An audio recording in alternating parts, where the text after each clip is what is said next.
안녕하세요. 두 번째 영상으로 찾아온 샘노라이라고 합니다. 오늘의 주제는 사업주와 근로자 모두 궁금해하실 2025년 개정문법인데요. 모성보호제도가 대거 개정이 되었습니다. 이후에 구체적으로 설명을 드리고요. 첫 번째는 최저임금에 대해서 설명을 드리겠습니다. 최저임금은 만 30원으로 이제 우리나라도 만원이 넘는 시대가 되었습니다. 이를 주 40시간 근로자 월 급여액으로 산정을 했을 때 209만 6,270원이니 사업주와 근로자 모두 확인하시길 바라겠습니다. 임신기 육아기 단축 근로기간이 연차 산정 기간에 포함되도록 변경이 되었습니다. 기존에는 연차 휴가 산정 시 이 단축 근로기간이 포함되지 않았기 때문에 단축된 근로시간만큼 연차 개수가 줄어드는 상황이 발생했었는데요. 변경 후에는 이 단축 근로기간도 출근한 것으로 간주해서 연차 휴가 산정이 되기 때문에 연차 개수가 줄어들지 않고 원래대로 발생됩니다. 그 다음은 임신기 근로시간 단축기간 확대입니다. 임신기 근로시간 단축기간은 12주 이내 36주 이후에서 12주 이내 32주 이후로 변경이 되었습니다. 또한 유산, 조산 등의 위험이 있는 여성 근로자들은 임신 전 기간 사용이 가능하시니 확인하시고 사용하시면 괜찮을 것 같습니다. 네 번째입니다. 난임 치료 휴가 일수 확대 및 비밀 유지 의무가 신설되었습니다. 치료 휴가가 3일에서 6일로 증감이 되었고요. 유급 휴가 같은 경우에는 1일에서 2일로 증감이 되었습니다. 또한 사업주가 난임 치료 휴가 청구 업무를 처리하는 과정에서 알게 된 사실에 대해서는 동의 없이 다른 근로자들에게 발설해서는 안 되는 조항이 생겼으니 사업자들은 유의하시길 바라겠습니다. 유사상 휴가의 경우에도 변경이 있는데요. 기존에는 임신기간 11주 이내인 경우 5일, 12주에서 15주 이내인 경우 10일의 휴가가 부여되었으나 변경 후에는 임신기간 15주 이내인 경우 10일로 변경이 되었습니다. 그리고 미수가 출산 시 출산 전후 휴가도 변경이 있는데요. 기존에는 90일이었다면 변경 후에는 10일이 연장된 100일로 연장이 되었습니다.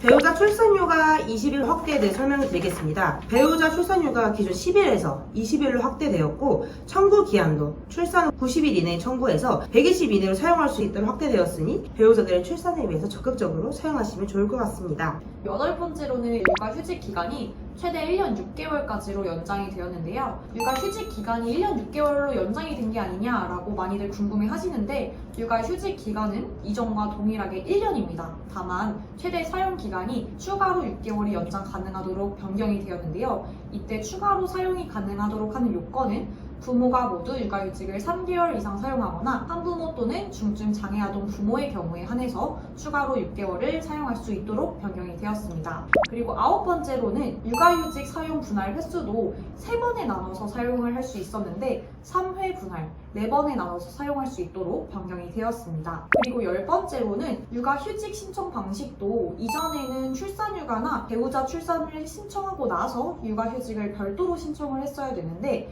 출산휴가나 배우자 출산휴가를 신청하면서 육아휴직까지 통합해서 신청을 할 수 있도록 근로자 입장에서 좀 더 편리하게 신청 방식이 변경이 되었습니다. 11번째로는 육아휴직 급여가 월 최대 250만 원으로 상향이 되었는데요. 기존 육아휴직 급여는 월 통상임금의 80%, 상한액이 월 150만 원까지 지급이 되었었는데 2025년부터는 육아휴직 기간의 첫 3개월 동안은 통상임금의 100%, 월 최대 상한액이 250만 원까지 지급이 되고 4개월부터 6개월까지는 통상임금의 100%, 월 최대 상한액이 200만 원, 7개월 이후부터는 통상임금의 80%, 월 최대 상한액이 160만 원까지 지급되도록 육아휴직 급여가 확대되었습니다. 12번째로는 6+6 부모 육아휴직 제도의 첫 달 월 최대 육아휴직 급여 상한액이 인상되었는데요.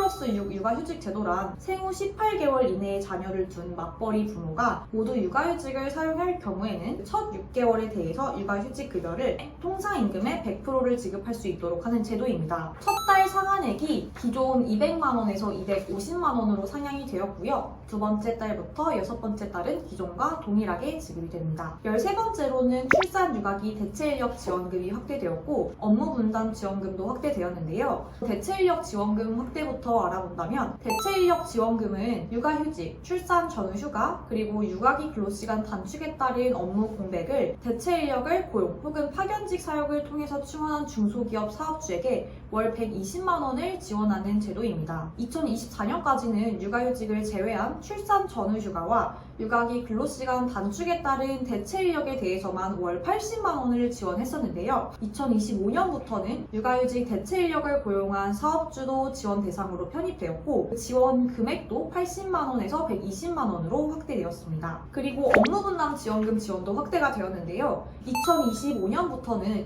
육아기 근로시간 단축뿐만 아니라 육아휴직에 따른 업무분담 근로자에게도 금전적 지원을 한 중소기업 사업주에 대해서도 월 20만 원이 지원됩니다. 14번째입니다. 육아휴직급여 사후 지급금 폐지에 대해 설명을 드리겠습니다. 육아휴직급여의 75%만 매월 지급을 하고 나머지 25% 금액은 복직 후 6개월 이상 근무 시에 합산하여 일시불로 지급하였으나 사후 지급 없이 육아휴직 기간 중 전액 지급받을 수 있도록 변경이 되었습니다. 즉 매월 월 지급액의 100%를 지급받을 수 있습니다. 육아기 근로시간 단축 기간 및 대상이 확대되었습니다. 기간에 대해서 설명드리자면 기존에는 최대 2년 육아휴직을 사용하지 않은 기간만큼 비례하여 사용할 수 있었으나 변경 후에는 최대 3년 육아휴직을 사용하지 않은 기간의 2배만큼 사용이 가능한 것으로 변경이 되었고요. 분할 사용 같은 경우에도 기존에는 1회당 최소 3개월 이상 사용하여야 했지만 변경 후에는 한 번 사용할 때마다 최소 1개월 이상만 사용하면 분할 사용이 가능한 것으로 변경이 되었습니다.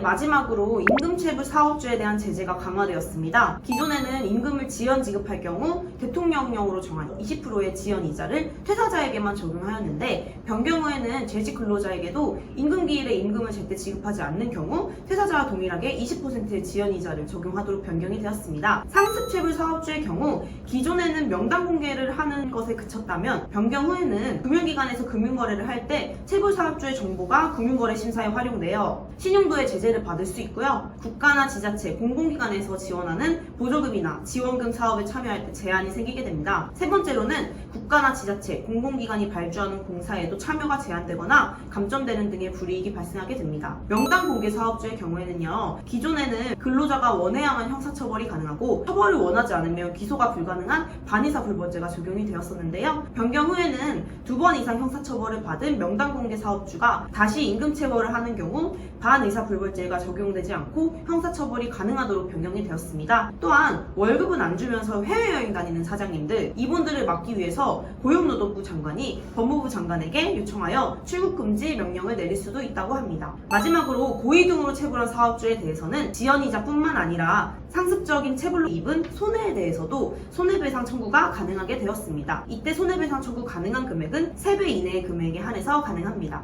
여태까지 2025년 개정노동법에 대해서 설명을 드렸습니다. 더 궁금하신 사항은 저희 프로필 링크로 남겨주시면 친절한 답변 드리겠습니다. 저희는 다음에 또 찾아오도록 하겠습니다. 지금까지 센터라이었습니다.